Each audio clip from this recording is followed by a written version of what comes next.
We're continuing to monitor the situation involving the assassination of Turning Point USA founder and director Charlie Kirk. He was assassinated, gunned down in cold blood yesterday at a rally in Utah. We just learned within really the past hour or so that the Vice President and Second Lady, I should say, Usha Vance, are flying out to Utah, and they're going to meet with Kirk's family out there, and they are going to escort his casket aboard Air Force Two back to his home state of Arizona. Kirk and Vance were close friends. Kirk was advocating the election of Vance coming up at the end of President Trump's term. So the FBI released these new images, as you see here on your screen, of who they are calling a person of interest in his shooting death, killed yesterday, speaking at that Utah Valley University event in Utah, where thousands of students watched in horror as this happened, and now that manhunt is underway. Yesterday, if you remember, while we were kind of breaking this here in the 3 p.m. hour on Fox Local, 2 people were detained, but it turned out that neither were connected to the shooting. And at a news briefing this morning, authorities said that that suspect appears to be college age and blended in with those students attending the event. I'd be remiss if we didn't start off today and recognize the significance of the day. Historically, on 9/11, law enforcement has come together as a group to recognize and honor those that sacrificed to preserve the ideals of this country, the freedoms of this country. And instead, we find ourselves today hunting a murderer who chose to violate our rights, the rights of an individual within this country. Just to recap yesterday's events, at around 12:20 p.m., political influencer Charlie Kirk was at Utah Valley University participating in a student-sponsored event with Turning Point USA. Charlie was shot at that event. He was transported to a local hospital where he later passed. Last night, his body was moved to the state office of the medical examiner. We will continue to facilitate movements to get him home today and with his family.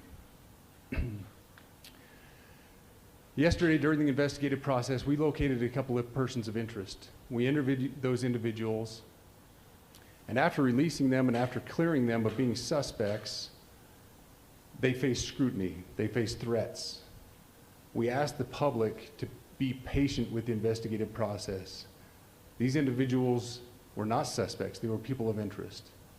We ask that you do not impose into those people and that investigative process. They don't deserve that harassment for being subject to that. I'd like to thank all the investigators that are involved in this. They have worked around the clock, all day yesterday, through the night last night. Investigators from the State Bureau of Investigations, from county, from city agencies, the university, our federal partners with the FBI, the ATF, and many others. Those are just a few of the people that we have involved in this. I'd like to thank all of them for their strong work. Through all that work last night, we were able to make a few breakthroughs. We were able to track the movements of the shooter. Starting at 11:52 a.m., this subject arrived on campus, shortly away from campus. We have tracked his movements onto the campus, through the stairwells, up to the roof, across the roof to a shooting location.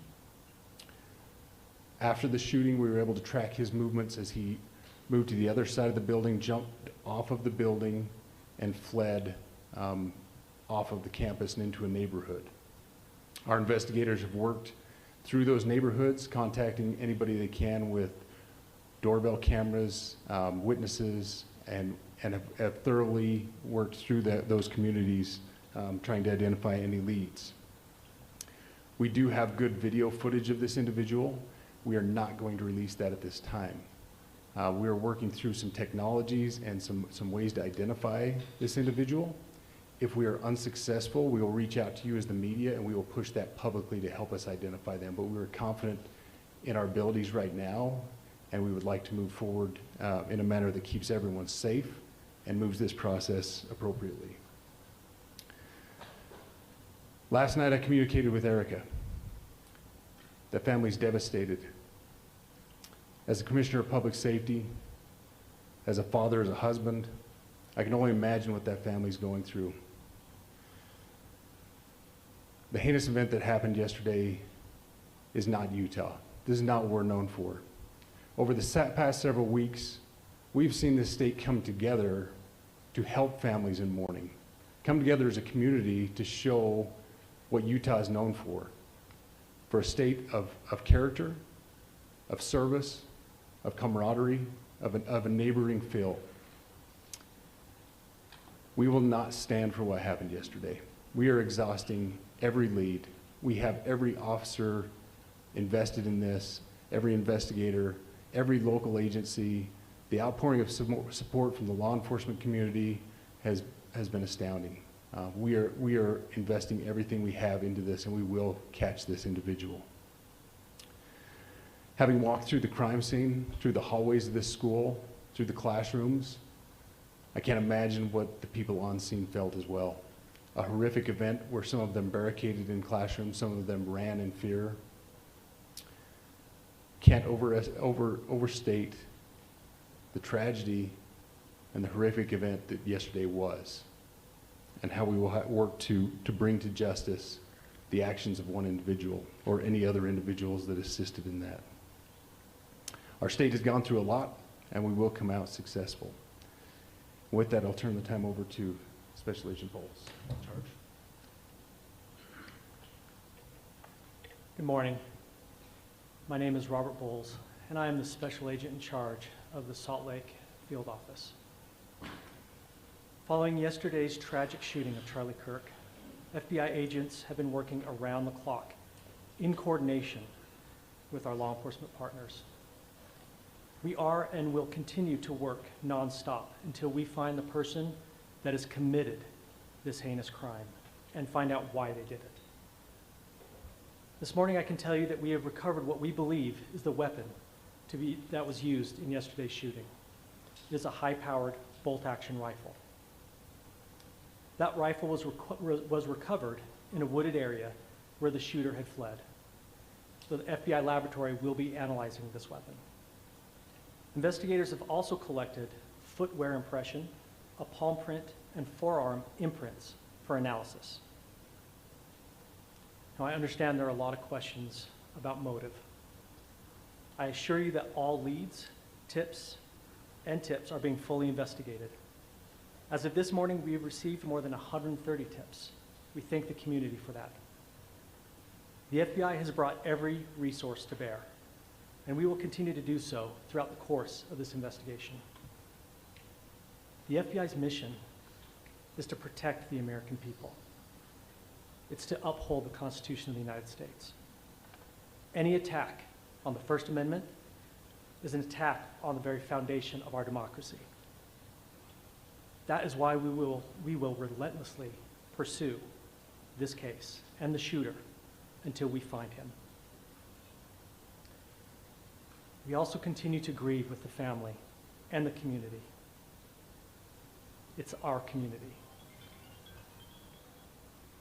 If you have any video or images from the shooting, we ask you to please submit them to our digital media tip website at www.fbi.gov/Utah Valley Shooting. You can also call the FBI at 1-800-CALL-FBI.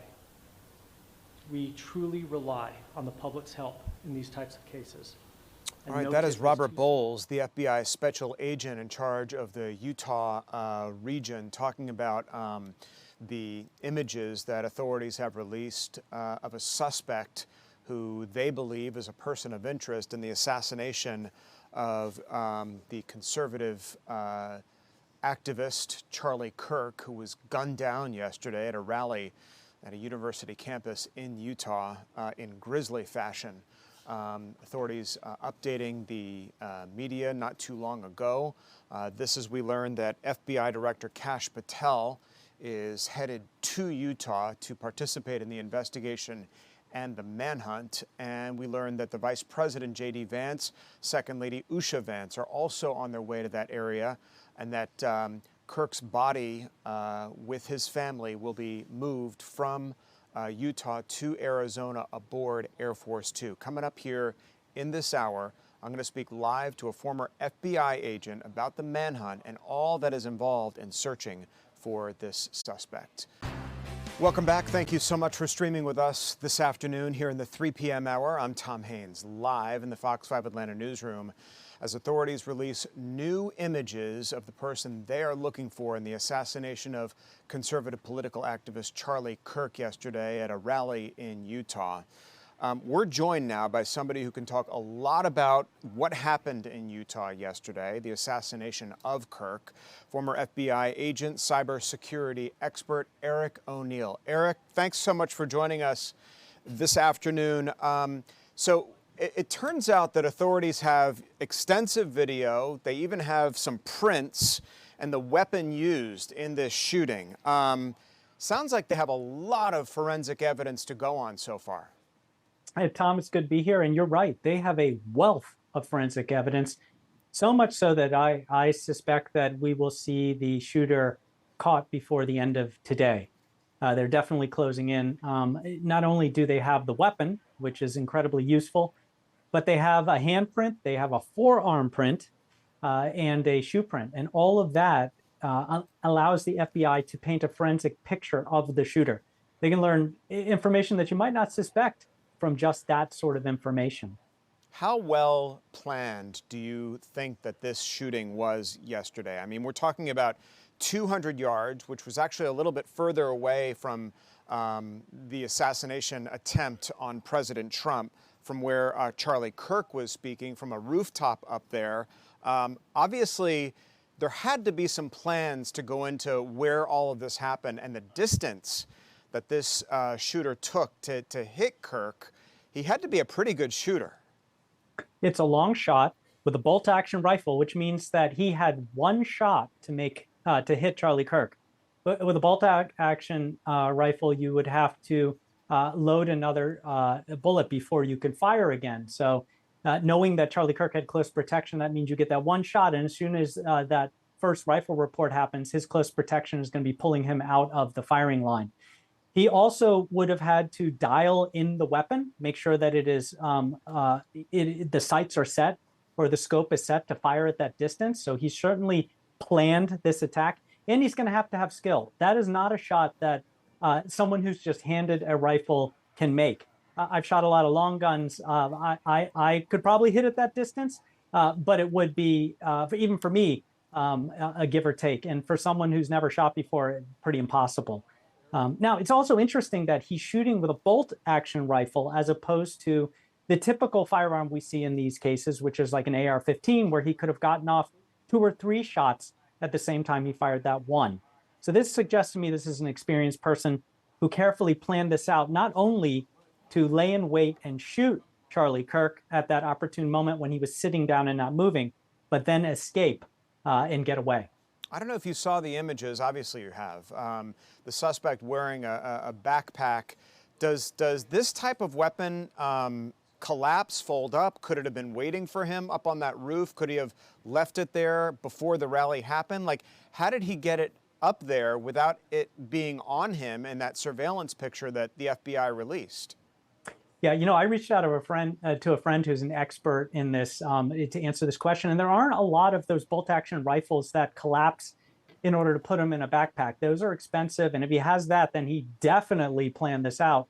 And it looks like those pictures were taken in the stairwell, which means that they were before he abandoned the guns in the woods out back behind the university. So he would have had to have it at some point. I like your theory that perhaps he was there the night before. Then again, those cameras would have caught him at some point, and you would think that someone would have looked at the tape the night before and said, "There's somebody with a long gun walking through our halls."